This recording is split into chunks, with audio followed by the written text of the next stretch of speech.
What is going on, everybody? Welcome to the 23rd episode of our podcast, Don't Stop Beleafing. We talk all about the Leafs all the time to anyone who will listen, even when it's not the funnest shit to talk about. I am Nolan Drinkwalter, your host, and this is my co-host, king of cheering at Marlies games, king of going to the bars, Jack Prince. Jack, how's it going, buddy?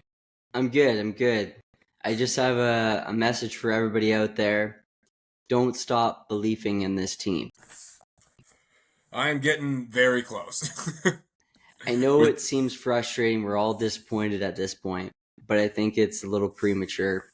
I think there's a lot of hockey to be played, and I think a lot of those guys hadn't practiced yet.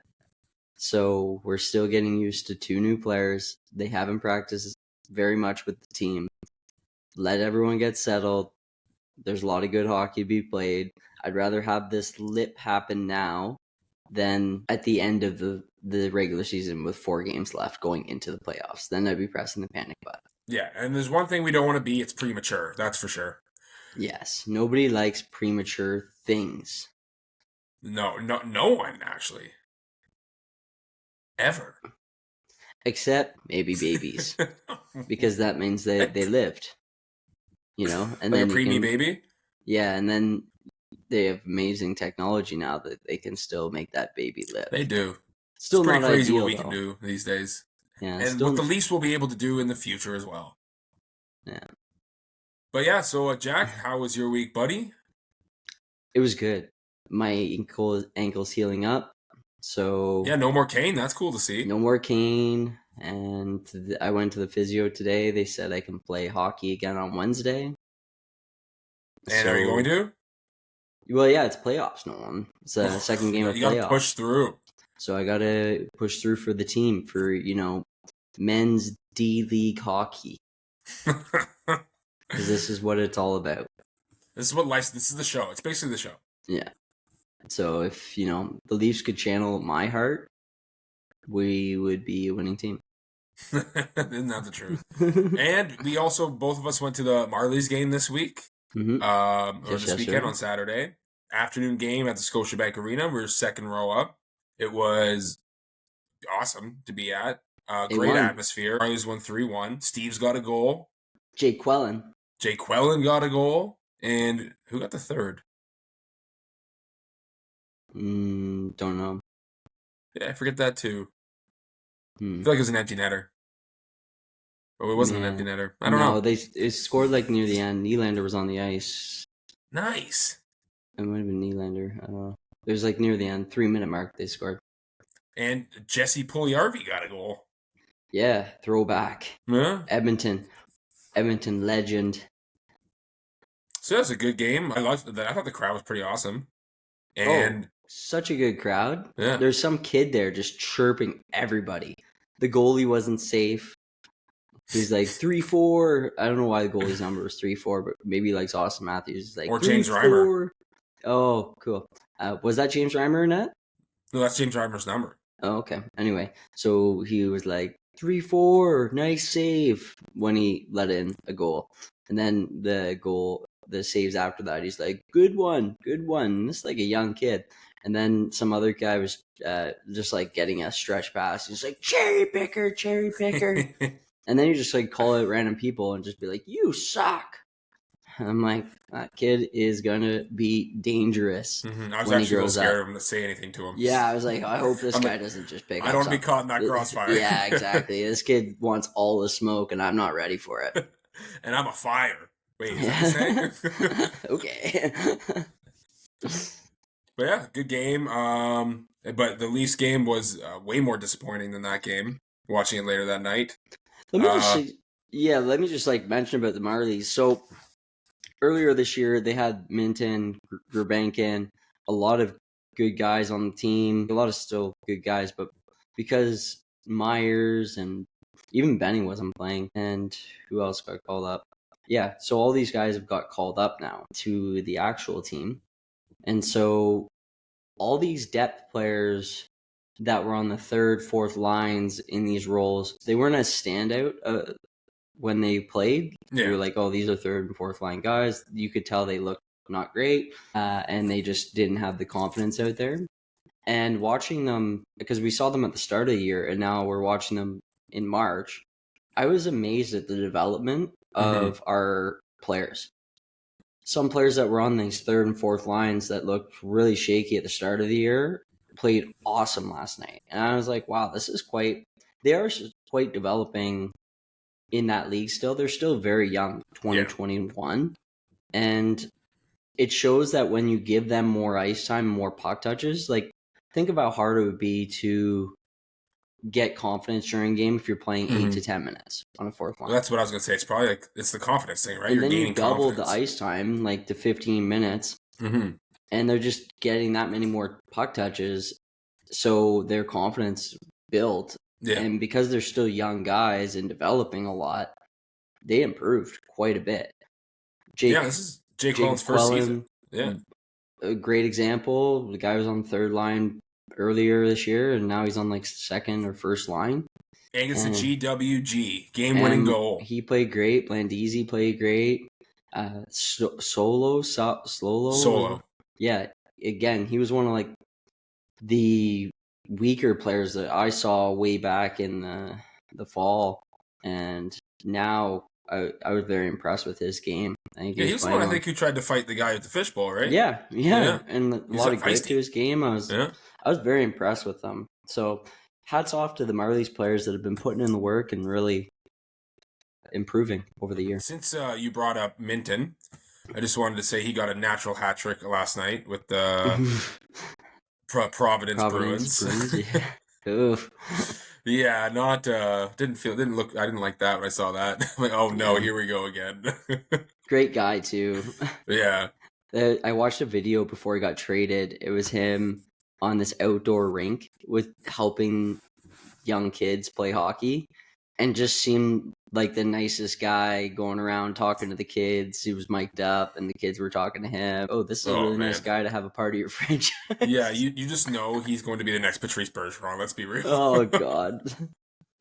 And we're gonna be facing him for the next 10 years. He's just gonna be shutting our lines down. Yeah. First line center. Shutting Austin Matthews down. First shut down defenseman or forward. Nah. Oh, yeah. So let's go to the big story of the week. Our boy, Chris Tanev, is back from injury. He played in the Florida game Wednesday night. Thursday night. I don't know. This week's been long. It was Thursday. Thursday night. He steps right back in his role, looks the same as he always does, which is awesome. Obviously, he wasn't out that long, but no rest, but no help for him on the offensive side. We lose both games. And is this because, like, I thought the problem was him being gone, but I guess there's more issues to the Leafs than just that. A lot more issues. And so I don't think the D's a problem at all, obviously. It's the offense, we think. Or is it because we sent Reeves down to the Marlies? Without Reeves, we are now 1-3. Morale guy. Yeah, no locker room guy anymore. No locker room guy. And is it a coincidence that Marlies are winning with him down there? No. With him down there, that they're winning games left and right, and the Leafs are losing all their games. So they need to call him back up as soon as possible. Got to get that locker room guy back. Yeah. It's like Biz Nasty on the Ox scored. The only reason he didn't get sent down. They liked him in the room playing music. Yeah, it sucks he didn't get a goal yet this year, Reeves, right? He has 0 goals? Yeah, I'm pretty sure. But yeah, so what do you think of Chris Tanev being back? Well, just like always, he helps our team tremendously when he's out there. He's a beast, eats minutes, eats pucks. He's everything we want. Makes it hard to play against. Very good defensively. It's helped. The defense looks not that bad, I don't think. I don't think defense is our problem. Against Ottawa, all the goals were bad bounces and tips and rebounds or like fluky stuff where it ends up on somebody else's stick. So, well, if it's a rebound, that's the defense's problem. Because they should be the ones pushing those guys, boxing them out. Depends if you're outmanned. Yeah. Like there's no power play. If there's 3 guys. Yeah. And you got 2. I don't know. Puck pops out real quick on that side. You can't cover everywhere. True. But I don't think defense is our problem. Especially and Carlo's only going to get better with each game, and when he learns how to play in Toronto and their systems. gotta get used to your partner and learn the systems. Like same with Lawton. These guys haven't had maybe one practice. I think it's just one. One practice with our team, and now they played 3 games. Yeah, and I think Sunday is a day off. Today they have a scheduled day off because they've been playing so many freaking games lately, and they're finally home. They finally get to rest, and next week, or guessing tomorrow, they'll have a practice before the Calgary game, and hopefully that helps them move and get settled too. Yeah, They're moving from a new city. They were on a road trip, or was it a road trip? And now they're home, but they're still in the middle of a move. So how can you play hockey too when your focus is moving your family from another city that you've been to for a while and that you had roots, and now you got to find a new place in Toronto, move all your stuff. Mind you, they get moving companies, but still, your life's not settled yet. So how can you be settled as a person when your family is not even settled? Yeah. There's a lot of moving things here. Try to play the best game of your life, I guess. Yeah, so there's a lot of moving parts and things outside of just the game that affect the game mentally that are going on with these new players that give them time. Let them settle. It's been 3-4 games? I don't know. 3 games. Yeah, so we're not hitting the panic button yet. Let them settle. But it is a 3-game losing streak, Jack. But we already had some of those this year. We won against Utah. Oh, right. Sorry, I was looking at the Colorado game. I thought that was the third one. I guess we're 1-3 in the last 4 games. Last week we were 1-2. This week we're 1-2. Yeah, and the week before wasn't that great either. So, yeah. So let's talk about the lineup changes they had for the Ottawa game, because I think this is big. None of the core 4 are not the core 4. The 3 big dogs, Matthews, Nylander, Marner, are in charge of running their own line now. Yeah. We have the first line of Nyes, Matthews, and Domi. And we'll get to Domi's play later. McMahon, JT, and Marner in the second line. We have Nylander, Lawton, and Yarncroke in the third. And Lorentz, Holmberg, and Robertson played in the fourth line, with Camp being the healthy scratches game. And I love this look because everybody could see they needed to shake up. Everything was getting stale. Marner and Matthews apparently this year playing together. The goal differential, so 5-on-5 goals for is like 25, and 5-on-5 goals against was like 21-22. So the differential is only a +3. And that's terrible to have for your first line, who's supposed to be like the dominant line and winning all the battles and scoring all the goals. Yeah. So obviously they needed to shake up. And then we go on to the second line. Just what do you think of that? Of them mixing it up like this? You got to do it, like you said. When things go stale, you need to shake things up, give people a fresh perspective. It feels like a new team, new line mates, fresh start. And you have a chance to start anew and write your new story with your new line mates. Yeah. And I remember when we were younger and we weren't playing great in our first and second period, usually we'd have intermission between the second and third. We'd shake up the lines, and it usually worked. It'd fire the guys up. You get to play with new teammates, so you're excited about playing with new friends and new people, and go out there and you wanted to produce. And it obviously lit fire under Nylander. That goal he scored was disgusting, an insane one. I think he played decent against Ottawa. And that third line I thought wasn't bad at all. Lawton, Yarncroke, and Nylander. I'm good with the fourth line. I've been happy with too. With Holmberg on the fourth line, the guy's good on the fourth line. That's where he deserves. Like, you can't say anything bad about his game on the fourth line. The guy plays great on the fourth line. No, yeah, he drives the line even. And sometimes he gets out there and you're like, holy jumpins! Look at Holmberg ripping around. Guy likes to fall a lot. Oh my gosh! Like, he has so many penalties called against him. I do not understand. It's just him. He got another one this week. He did. He's just falling down. Yeah, he's so weak on his skates, man. But I was happy with the changes, and it goes to the boy, as you say. All right, which one of you guys wants to step up tonight and drive your own line? Yeah. These guys are good enough, and they're getting paid enough to drive their own line. And whatever line is hot, you ride that line out as the first line.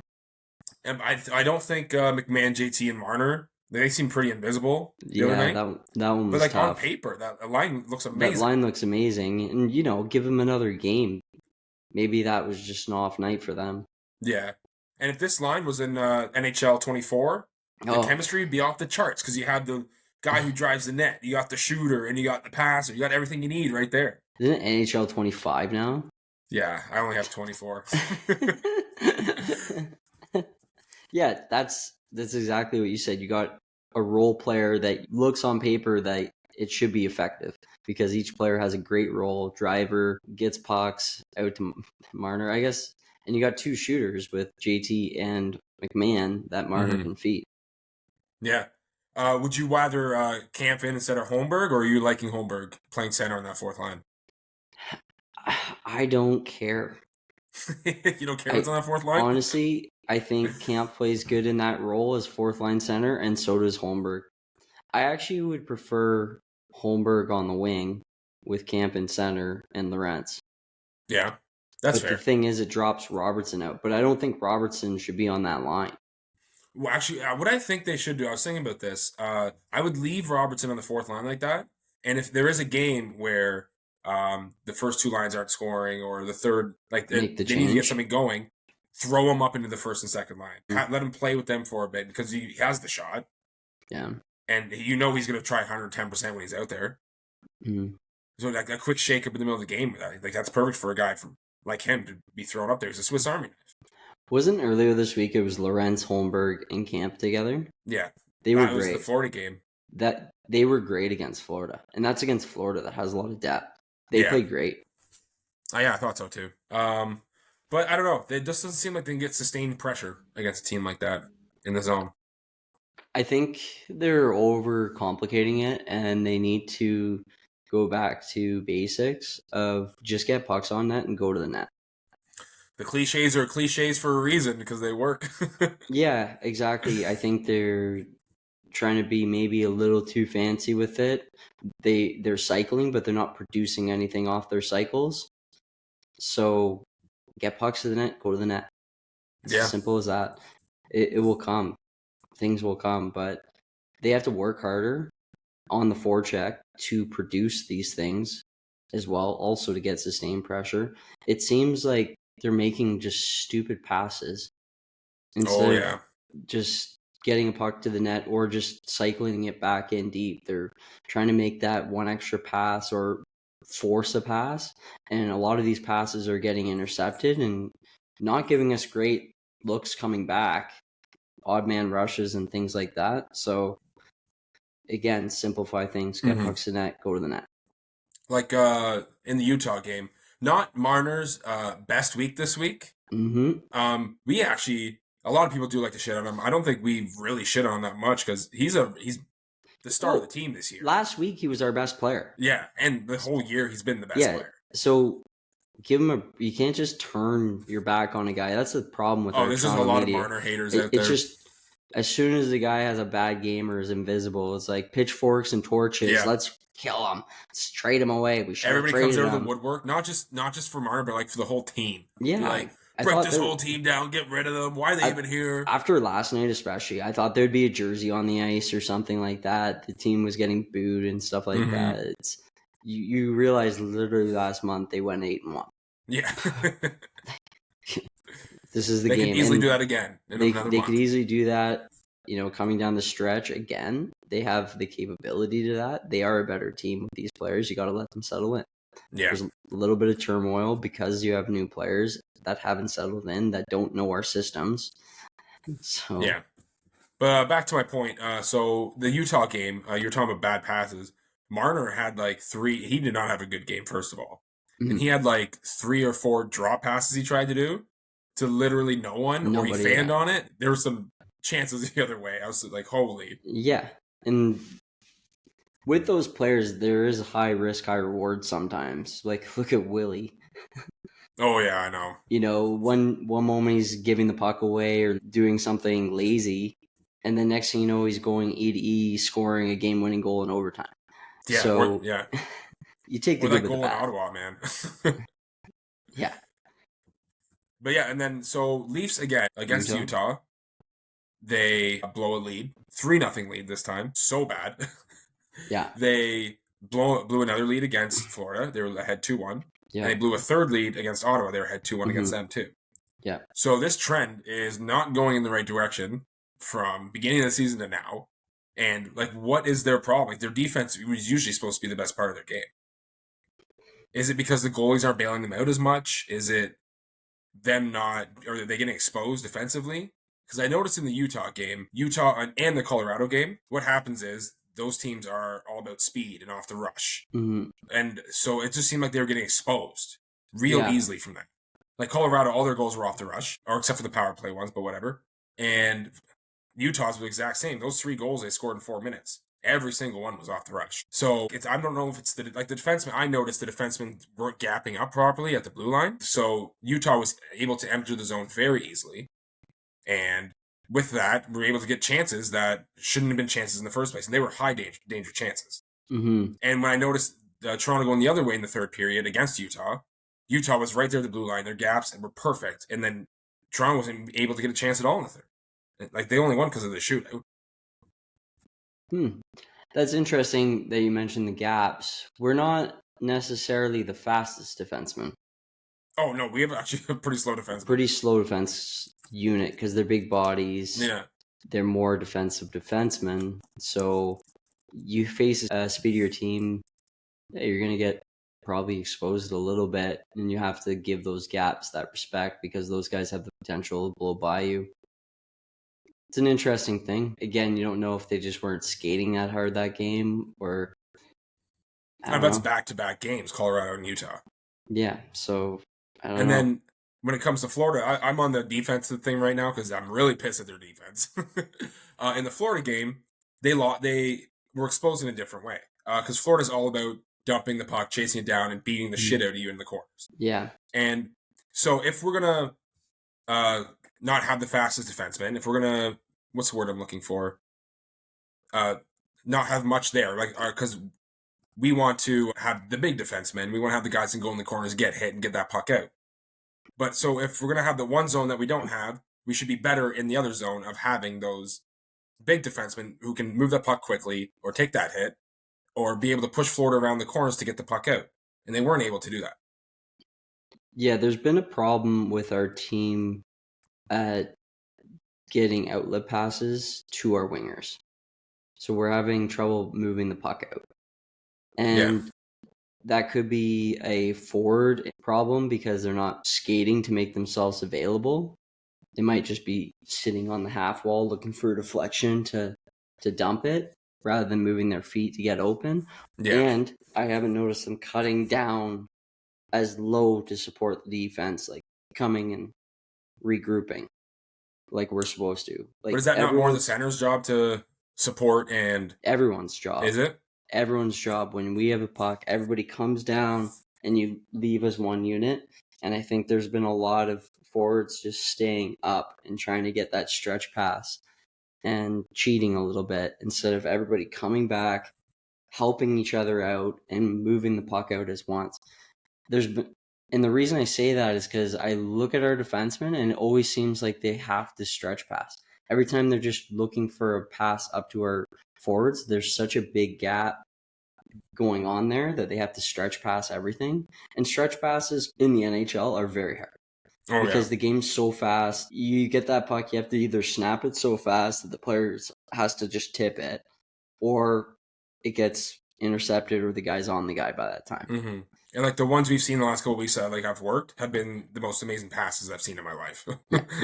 And it shouldn't be like that. We shouldn't have to make those passes all the time.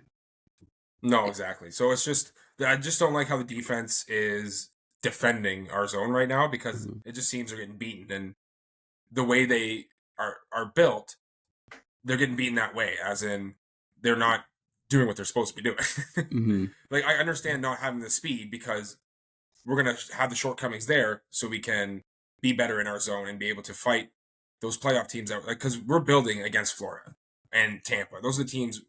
We're building our team to beat those teams because that's what we face first in the playoffs. And we know that. So and we know how they forecheck. So we're trying to build our defensive core the way to beat that forecheck. And they didn't do it that game. Yeah. Our defense is strong when we're getting hemmed in. That's the defense you want when you get hemmed in. Agreed.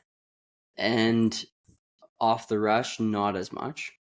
you do have guys that can still skate pretty well, like OEL. Benoit's pretty fast because he's young.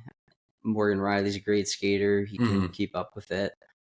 But even McCabe's a good, like, decent enough and fast enough. Tanev's probably the slowest one, but even he's not any slouch. But when you're going against world-class speed like Colorado, everyone's slow.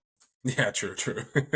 When McDavid's coming down on you, Morgan Riley's slow. I remember that many times. I remember that one goal that he just dangled Riley on. That was absolutely gross. So, though, I do want to talk about one positive. We'll talk about a positive before we get to more negatives here. Domi. This week, I think he has been excellent. At Florida game, I think that's a preview of what we're going to get in the playoffs from him, because it was basically a playoff game.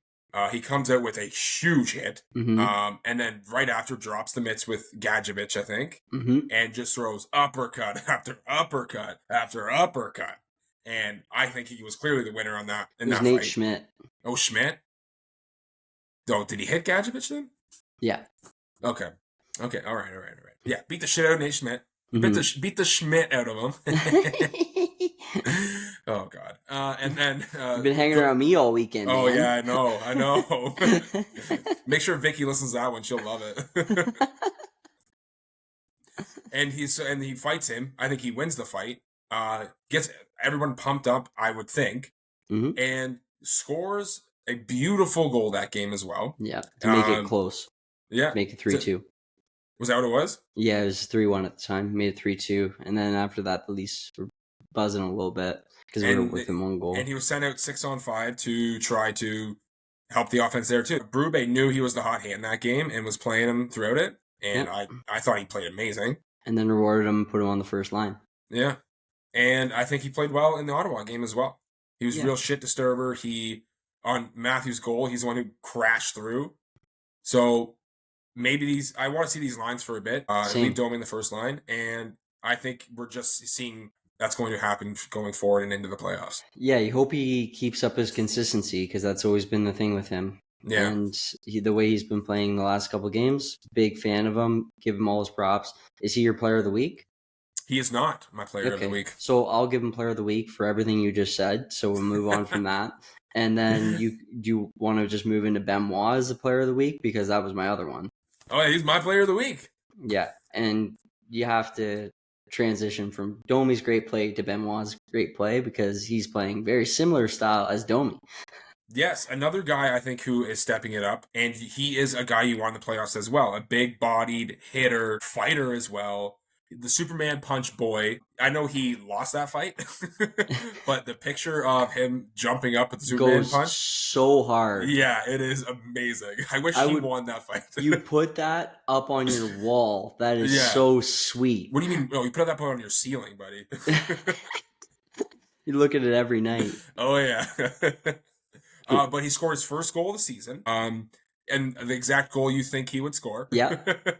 Yeah. He gets an assist this week as well. So he's a 2-point week for Benoit. And he's hitting. He's playing the defense. You don't notice him out there. But when you do notice him, like with these fights, it's the more positive side of it. Yeah. I just wish Utah didn't come out and score 3 straight after the fight. That's the only thing. It was a rough spot to fight, seeing as how we're up 3-0.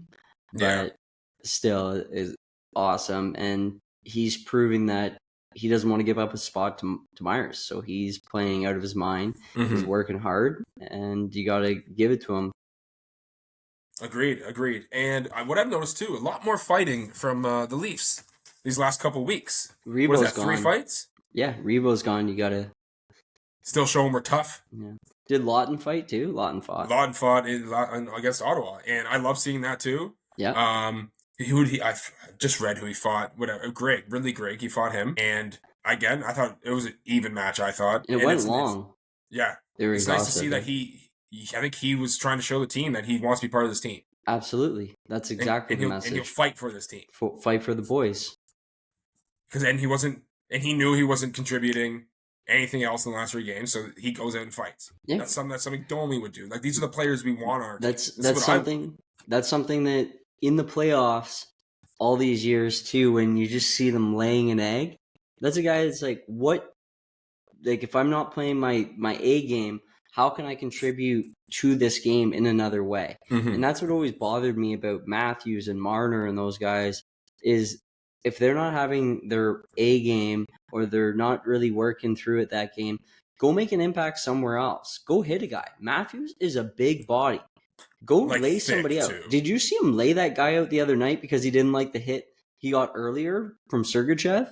No, I did Dude, not. he laid a guy out against the Utah because Sergachev came in and kind of hit him from behind. So he gets up, gets mad, does a circle, and lays this guy out in the corner. Like, just dummies him. And because he's like 220 or 6'3"? 6'3", 220 a muscle. Yeah. So when he decides, and he's strong on he's a great skater. So when he decides to drive through and crush you, he's going to for most guys in the league. But he just never does it. And I'd like to see him do it more on the games that he's not really contributing. Yeah, I could see him being very Ovechkin-esque in that sense of He being could be a goal scorer and a big hitter. But I don't think his body's the same as Ovechkin's. No, that's the thing. Yeah, it doesn't stand up like a tank. No, it doesn't. He needs to start drinking Coke on the bench, just Coca-Cola. And then Dr. might as well Pepper, get in. is it Dr. What? Pepper too? He likes Dr. Is it Dr. Pepper? No? He does both. I think he drinks a lot of pop. Oh yeah. So what? Benoit being the player of the week. I just think he deserves it for like finally getting his first goal, finally being. I think he's playing over that 1.2 million he's worth right now. Yeah. And I know because with the Leafs having all these huge contracts for these players, we need these players who make like the 1 million, the 1.2 million to outplay their contract. Yes. And that's why I want to give him player of the week because he's doing that right now for me. Absolutely. And I love it. So let's go back to some negatives, and then we'll do some more positive after that. Yes. Okay. The power play woes. Yes. I noticed something in the last couple of games I didn't like with the power play. So before that, I noticed when the first power play unit wasn't going in the game, they would split that time down the middle. So they would get off the ice because they weren't getting anything going. That second unit would come out, and in the games before, they were scoring goals. And because they had the split time, because they had enough time to go out there and actually set up and try to score a goal. Mm-hmm. But in the Florida and Ottawa game, I noticed that first power play unit, again, started staying out way longer than they should be. Yep. And trying to force that goal. Yep. And I don't know why they veered off the path of what they were doing before that was working. I don't know if it's because they want it so much or if these players are... I do know they want it. Yes. But it just seems like they're being a little selfish and not playing the team game that needs to be played to win. Because the reason we lost that Florida game was special teams. Yeah, and I think they're trying to force it. So they're like, oh, we can right the ship if we just stay out a little bit longer and make up for what we've just done. And that's not it. It's being like, okay, we did our best and we didn't do great, but let's be unselfish, like you said, and let the other power play team have a crack at it because they have skilled guys out there too, and they've been good. Every time that second line goes out there, I've been impressed with what they were able to do. It's a different look that the penalty killers aren't really ready for because they don't really have too much of a scouting report on our second unit because they don't get much time. And so they don't know how to read it. And they usually do pretty well. They go to the net. They do things the hardworking way, the way that you want, that you write it up. Basic hockey. They're not trying to be over complicated in the puck movement. They, move to the open guy, try to get a good percentage shot, and they move towards the net. And, Calle Yarncroke scored perfectly on the second unit. Little saucer pass from Domi, right in the slot, boom, right in the bumper position, boom, goal. And in Utah, we were scoring power play goals. Yeah, and then I think if they had a bad power play in the other Florida and they wanted it so bad and they wanted to correct the ship that they just kept rolling their dice and doubling down and it didn't work. I know. My favorite reference, I guess, would be the replacements where he says quicksand. You make one mistake and that leads to the next mistake and all of a sudden you're up to your neck and you can't get out. Just like quicksand. Yeah, that's a perfect analogy and great movie to it. Great movie. Keanu Reeves. Replacements. Gene Hackman. The Jon Favreau. Yeah. So many good actors in that. It actually was. It was actually ole ole ole That's Sidney ole. Crosby's favorite movie, eh? Yeah, I get why. I could Yeah. watch. I could honestly. I've seen that probably How 30 Isabel? times. How I could watch Isabel? it another 20 easy. And I just want to say about the power play too. Like if you let that second unit go out, and even if they don't score in that minute, but they get a spark, then they get going, and then you have more guys on the team going, Mm-hmm. or they score and they get their confidence going, and like they're Yeah. playing way better, and then now all four lines are firing. Yeah. And now your depth is firing Yeah. too, and they have confidence. I know. I agree. It's just I don't, and then I don't understand why nobody's talking about that because the Ottawa, I know it was only one power play we got. It just seemed the same, stale, and they were out there for a minute 30. I think soon we'll be big enough, Nolan, that they'll be listening to our podcast and taking our coaching advice. Now maybe they'll just hire us as coaches. Maybe we'll just stop podcasting and like, just become what do you coaches for guys the Leafs. know? Wow, we didn't think of that. Score on the power play? That's a good one. Wait, score more goals than the other team? You guys are geniuses. Thank you. Now I'll take my $1 million now. PK, I think, was better in the Ottawa game because the reason we brought Lawton and Carlo in was because of the PK. I know it was only one in Ottawa, but they shut them down for those 2 minutes real quick. Yeah. Because the Florida one was not good. They went 2 for 3 against us, Bennett scoring both power play goals. The reason we lost. And I just think with Carlo and Lawton getting more reps or getting the practice they need, I think by playoffs they're going to be, because they are some of the better penalty killers on this team. Mm-hmm. And because I'm guessing we brought Lawton in because, well, I don't know. It's because is Camp not going to be playing? Because he's usually our penalty killing guy. I just think they will get better. Again, being hopeful that these two guys are going to be as advertised. Yeah, and just time will tell. One thing I do want to mention, and this has been a cause for a lot of our power plays, is the too many men on the ice penalties for the Leafs this year is just a joke. I think we get more too many men penalties than any other team in the league. The Was there bench one in is Ottawa? so unorganized. Was there one against Ottawa? I don't know if there's one against Ottawa, but there's been a lot this year. There's one this week for sure. Yeah? I must have missed it. 1 or 2 this week. Dang. Because they've been pretty good before that, I thought. Under Keefe, we're top of the league. Yeah. Too many man penalties. But lately, it seems like every week, like last 2 weeks, we've got at least one. Yeah. So it feels like they've just been regressing. Because they're even regressing to getting too many men penalties. And not only that, when we do the too many men, it seems like every time we get one, they score on us for that one. Yeah, it's true. And you can't have that. Like, that's simple mistakes from the bench management point. The players should know who's up next and who they're taking. There shouldn't be any confusion. You've been doing it your whole life. You wait till the player's coming off and you go on the ice. Yeah, I know. So, I don't know. Like to this is like very controllable. Oh yeah, I heard it last year too when they were getting all the too many men penalties as well. It's like this is something that should never happen. Yeah, because you should know 5 guys on the ice. You should know who you're taking.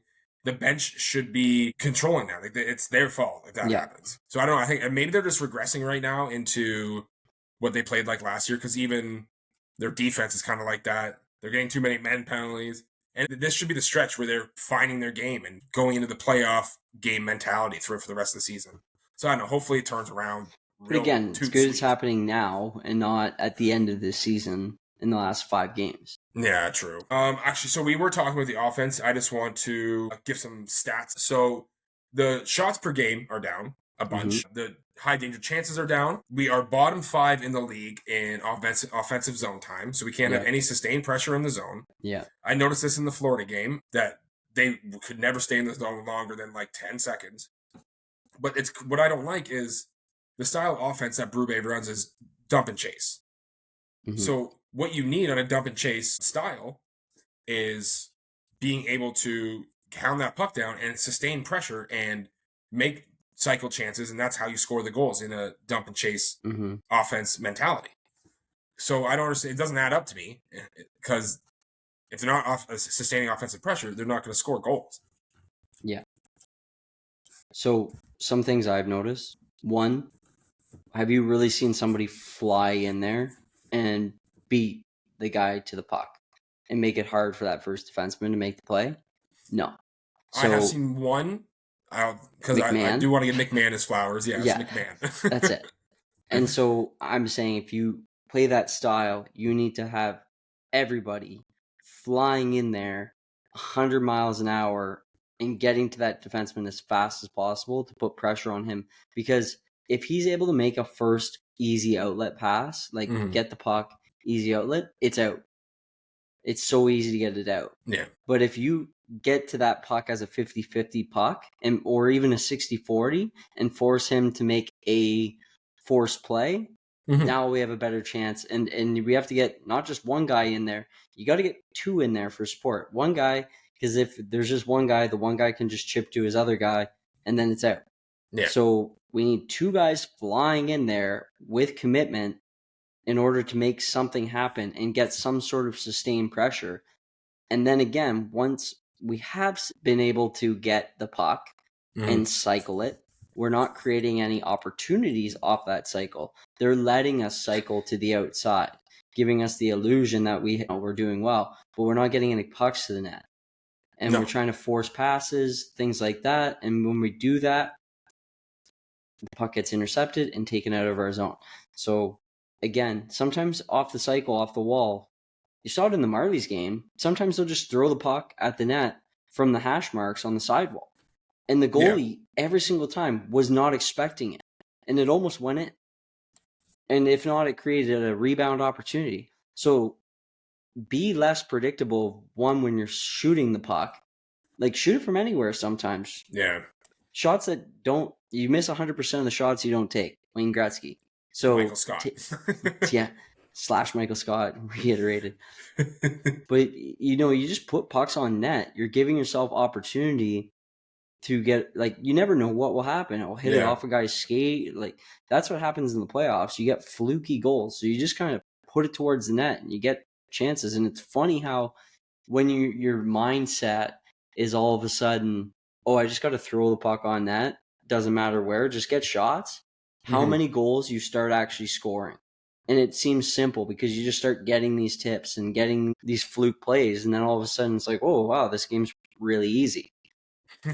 And that's the goal, to get a win and to get more goals. That's how they're going to have to play. But it's very predictable. The greasy goals, the rebound goals. And what I've noticed is the teams are giving them the outside. So you see Matthews and stuff, he's always just going to like Draisaitl areas. But the difference is Draisaitl's scoring from those areas. They'll love putting Matthews on the goal line, on almost in the corner, and he's like getting a puck there and trying to shoot it from there. It's like, okay, that's not a good percentage shot, and it's predictable, and they want us to do it, so they leave him open over there. Oh, yeah.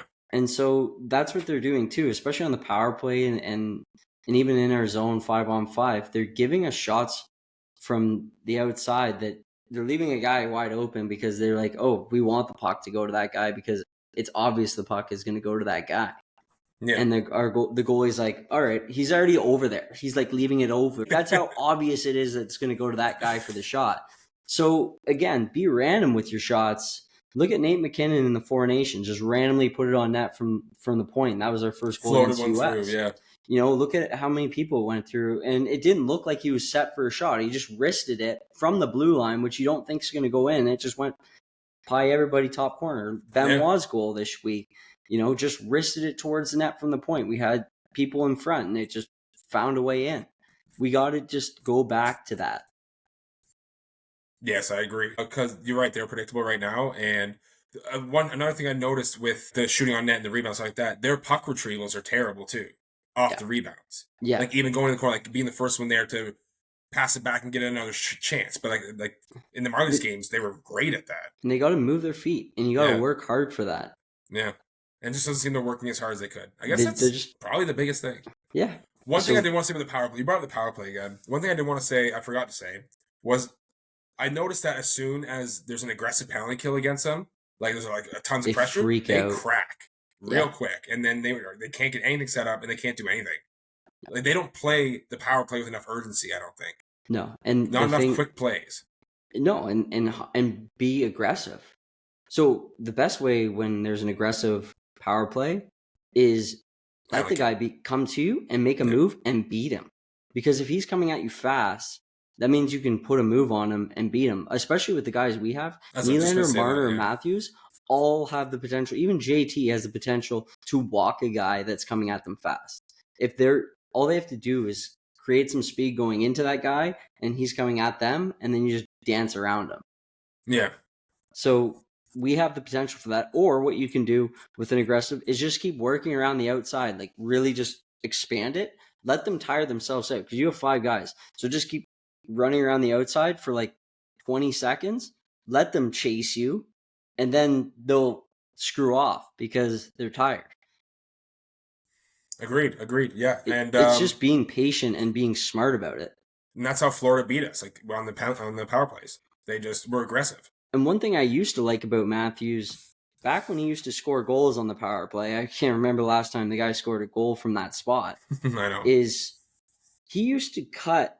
So like while they were passing on this side, he used to take a loop and attack with speed. Yeah. And get a puck on the way in. And then you could make either a move on that guy or you could go around him and then they would have to cut another guy and he can make a pass. There's none of that anymore. It just stands there. Everybody's static. Everybody's standing around. You have to move your feet, which is kind of the thing about this week. We have to move our feet to create chances and opportunities on the power play, in 5-on-5 cycling, all the time. Hustle. Mm-hmm. And I just don't think we're getting that. Hustle. John Cena, hustle, loyalty, respect. I talked about giving up leads. Matthews, I'm pretty sure, is injured. That's why. We all know that. Yeah. Like, it's the most openly kept secret now, probably. Yeah, and they just don't want to say where that he is injured because then they think teams will target that injury. We already know where he's injured, too. It's his back. Everyone knows. Yeah. You think what? It's his back. You think it's his back? I think it's his wrist. It's like he stands up straight. I don't know. I think it's his back because I think wrist wouldn't be wrist as has much always the problem. been his injury. Yeah, didn't he get a massive surgery on that, though? No, he never had surgery on it. Oh, really? No. Oh, shit. Well, I think it's his back because of the way he shoots and the way he twists. I think there's too much torque on his back. Mm-hmm. Could be. And that's why he's good some games and he's good not other games. Like, and that's why that cross out there aggravated it, and then he had to go to Germany. Yeah. And get shot up with stem cells, probably. Probably. But I think that he will be doing the surgery in the offseason. Yeah. A surgery. Yeah, probably. And like you said to me on the weekend, you think it's probably a 6-month recovery, and that's why they didn't do it at the start of this year, because it's not going to get worse. And so they'll do it as soon as he's done in the offseason, and then he's going to be back in January or December of next year. Yeah. And let's hope that's exactly what it is. And it's not just who he's going to be player-wise for the rest of his life. Yeah, I don't think because that wouldn't be good. No, that'd be quite a drop-off. I don't think that's possible for a guy like that. And I want to end the podcast with just a little hope. Hope for the future. This playoffs coming up. I do think this is just a rut the Leafs are in. And I do think they're going to come out of it playing amazing. Because, again, they've had their ups and downs all season like this. Like, they'd go on like those 3-game losing streaks. Yeah. Fans would freak out. Yep. And then they'd go, 8-1 in February. Yeah, this team's too good not to recover. No, and they have 2 more games against Florida. We still have a fighting chance for first in the Atlantic. Yeah, they just want to make it more interesting. Yeah, especially if Florida keeps losing. It would be Leafs fashion if they didn't make us worry. Yeah, true. And they always do like a comeback. Leafs love coming back. Yeah. Just like Kim Kardashian. Shut up. We're not getting into that. And do you have anything to say about? No, man, I'm happy. We're leaving on a positive note. Things are going to get better. This is going to be a big week. We're calling it right now.